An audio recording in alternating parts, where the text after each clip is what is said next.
Fala, sociedade, seja muito bem-vindo, seja muito bem-vinda. Meu nome é José Neto e você está no canal Perspectiva Sociológica. Na última semana, vocês viram, foi postado aqui no canal o primeiro vídeo do quadro Lugar de Fala. Fala sério, pessoal, foi muito legal. A conversa com a dona Anaildes foi muito boa. A gente falou sobre o que é uma comunidade quilombola, foi muito bacana, foi ótimo. A dona Anaildes é de uma simpatia e de uma energia, de uma garra incríveis. Uma mulher muito guerreira e que nos ensinou bastante sobre o que é uma comunidade quilombola, como é a vida em uma comunidade quilombola.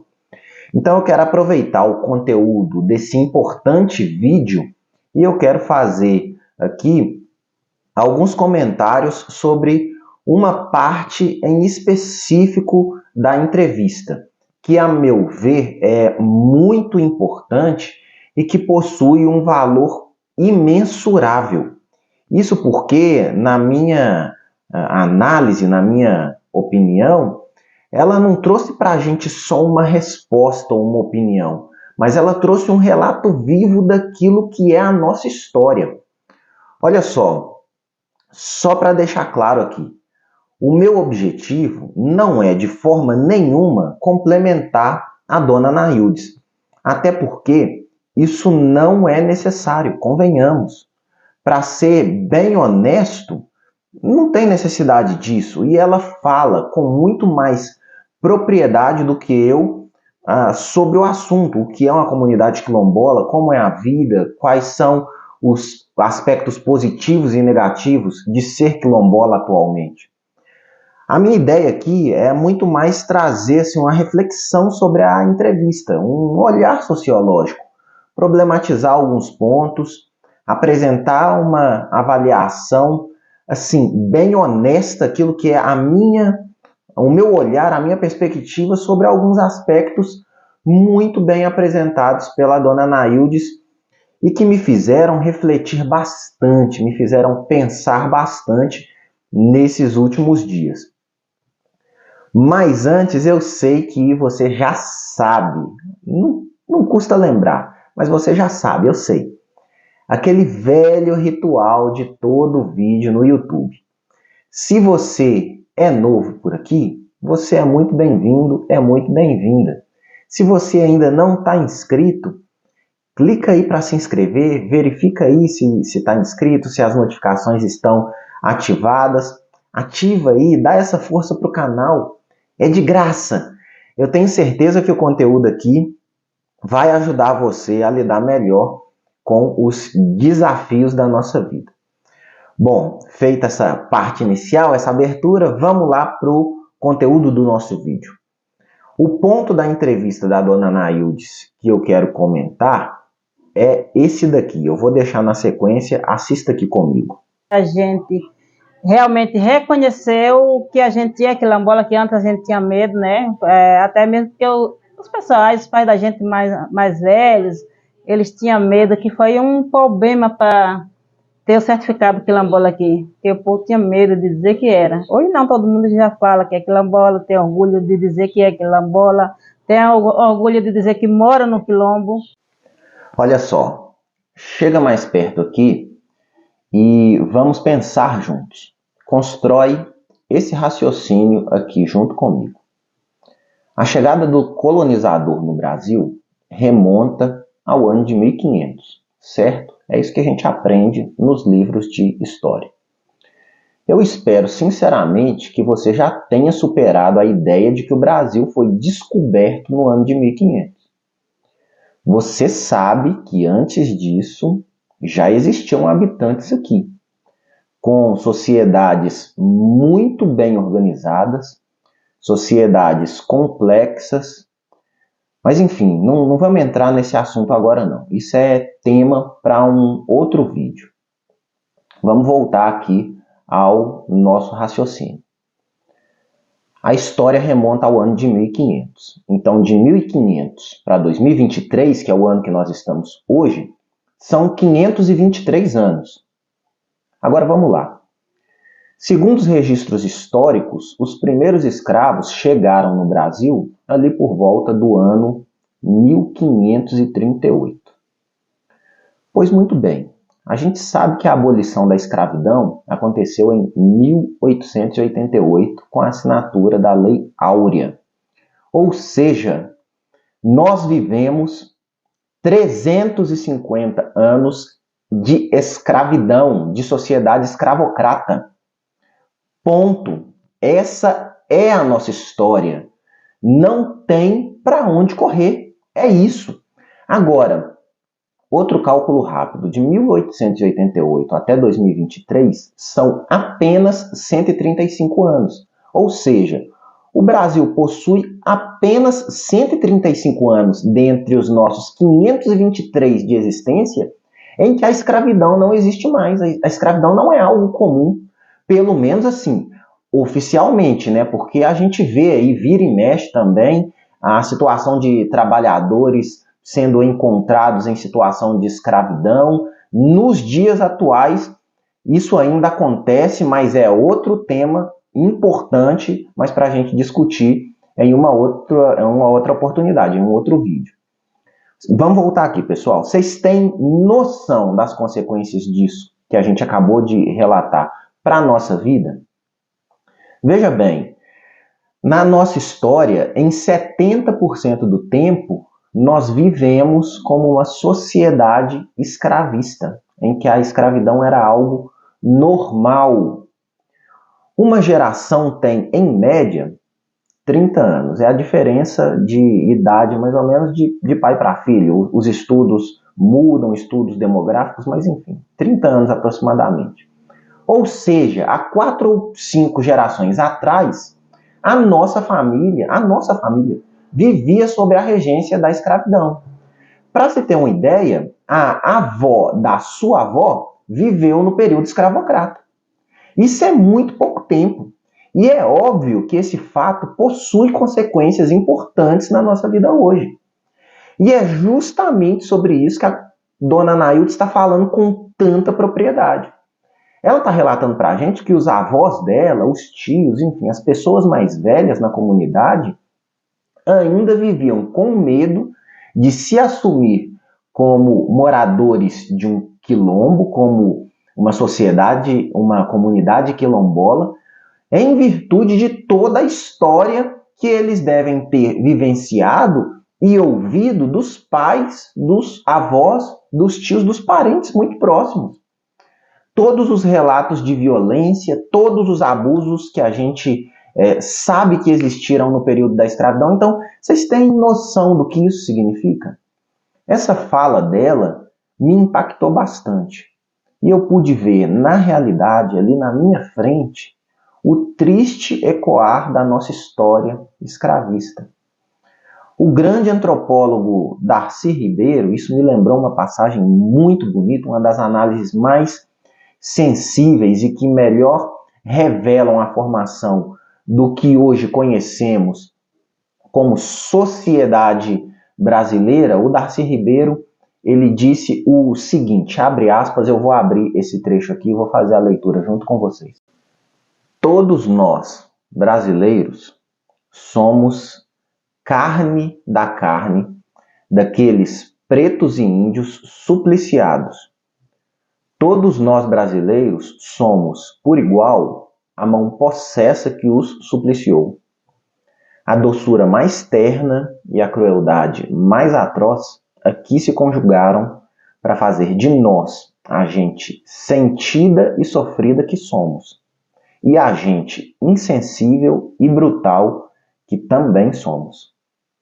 Descendentes de escravos e de senhores de escravos, seremos sempre servos da malignidade destilada e instalada em nós, tanto pelo sentimento da dor intencionalmente produzida para doer mais, quanto pelo exercício da brutalidade sobre homens, sobre mulheres, sobre crianças convertidas em pasto da nossa fúria. Pessoal, esse trecho que eu acabei de ler está em um livro chamado O Povo Brasileiro, a formação e o sentido do Brasil. na edição que eu usei aqui como referência, de 1995, está lá na página 120. E esse parágrafo, inclusive, está na abertura da minha dissertação de mestrado. É um trabalho que trata da relação entre a comunidade indígena Pataxó e a sociedade envolvente no município de Carmésia, aqui no estado de Minas Gerais. Bom, em uma outra oportunidade, em um próximo vídeo, eu pretendo falar também sobre comunidade indígena e trazer algumas reflexões da minha dissertação de mestrado. Mas vamos voltar aqui, senão eu acabo me perdendo no raciocínio também. O que o Darcy Ribeiro está chamando a atenção e que nós devemos considerar é que nós temos marcas profundas da nossa história na forma como a nossa sociedade foi formada. Hoje, o que é o Brasil, hoje a sociedade que nós somos, reflete aquilo que nós vivemos na nossa história recente. Então, para você aí que talvez já tenha pensado ou até mesmo repetido equivocadamente a ideia de que não existe racismo estrutural no Brasil, eu quero te dar um conselho: para com isso imediatamente. Para com isso, não seja um idiota. Ah, mas fulano de tal falou isso, o fulano de tal falou assado. A galera gosta muito de usar uma fala do Morgan Freeman, né? Aquela frase dele de que se combate o racismo não tocando no assunto. Aí a galera tem mania de usar essa ideia para justificar um posicionamento e que, a meu ver, é absurdo, de que racismo estrutural não existe. Essa perspectiva, na minha opinião, precisa ser combatida.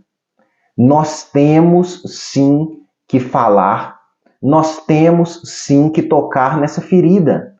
Ah, mas um tempo atrás eram feitas algumas brincadeiras, não tinha nada disso, eu não escravizei ninguém, eu nunca falei, nunca fui preconceituoso. Meu amigo, há pouco tempo atrás, as pessoas eram comercializadas como mercadorias. Até pouco tempo atrás, as mulheres não podiam votar. E não significa que isso é o certo. Então, nós precisamos, é nosso dever, nós temos que amadurecer como sociedade, como pessoas. A brincadeira, a piadinha que é feita com a cor do outro, com a cor do nosso próximo, a piadinha, a brincadeira que é feita com a orientação sexual, enfim, os termos pejorativos que vêm em forma de zoação causam sequelas graves. E muito mais do que isso. Esse tipo de posicionamento, esse tipo de fala, de conduta, reverbera a forma como nos configuramos socialmente, reproduzindo uma estrutura de sociedade discriminatória e segregacionista. É nosso dever como pais, como amigos, como educadores, como cidadãos brasileiros. É nossa obrigação conversar sobre esses temas, falar deles sim, ensinar às nossas crianças, contar a nossa história aos mais jovens, jogar a real, falar aquilo que a gente viveu, conscientizar as gerações futuras sobre como fomos formados, para que conheçamos o mal que temos de combater. Nós precisamos falar, nós precisamos tocar no assunto, nós precisamos abordar. Eu quero citar aqui alguns dados de uma pesquisa rápida que eu fiz, somente para ilustrar e para trazer um aprofundamento dessa análise que eu estou tentando apresentar aqui. Alguns dados importantes eu vou apresentá-los agora. Dados de renda. De acordo com dados do Instituto Brasileiro de Geografia e Estatística, a renda média da população negra no Brasil é de cerca de R$ 1.700, enquanto a renda média da população branca é de cerca de R$ 2.900, uma diferença de mais de 40%. Educação. De acordo com dados do IBGE, a taxa de analfabetismo entre a população negra no Brasil é quase o dobro da taxa entre a população branca. Além disso, a população negra tem menos acesso à educação de qualidade, com menor acesso a escolas equipadas e professores treinados. Emprego. Também, de acordo com dados do IBGE, a taxa de desemprego entre a população negra no Brasil é significativamente mais alta do que entre a população branca. Além disso, a população negra é menos representada em cargos de liderança e gerência nas empresas. Mera coincidência ou frutos do nosso passado escravocrata? Vamos continuar aqui. Saúde.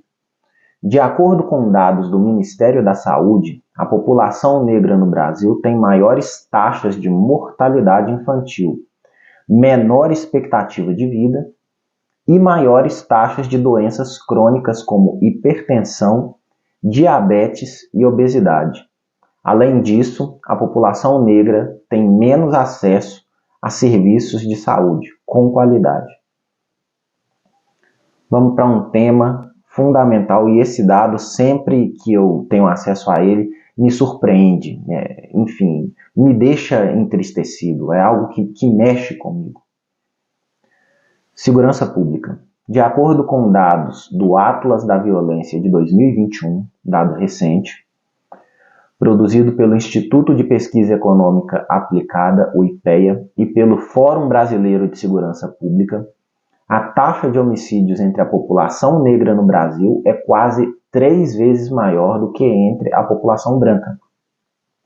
Mais especificamente, o Atlas da Violência de 2021 mostra que a taxa de homicídios entre a população negra em 2019 foi de 37,8 por 100 mil habitantes, enquanto a taxa de homicídios entre a população branca foi de 13,6 por 100 mil habitantes, quase o triplo da taxa de homicídios da população negra em relação à população branca. Além disso, a taxa de homicídios entre jovens negros é ainda mais alta e mais alarmante, chegando a 77,7 por 100 mil habitantes. Isso significa, sendo bem direto, que uma pessoa preta, ela possui o triplo de probabilidade ou de chances de ser assassinada do que uma pessoa branca. Um jovem negro possui 6 vezes mais chances de ser assassinado do que um adulto branco. Se isso não te sensibiliza, se isso não mexe com você, eu sugiro que você repense os seus conceitos. Eu sugiro que você faça uma avaliação da sua forma de se posicionar como cidadão. Esses dados, eles não são coincidência. A gente precisa botar isso na cabeça. Isso é consequência de um passado muito recente que reverbera de forma muito intensa nos nossos dias de hoje.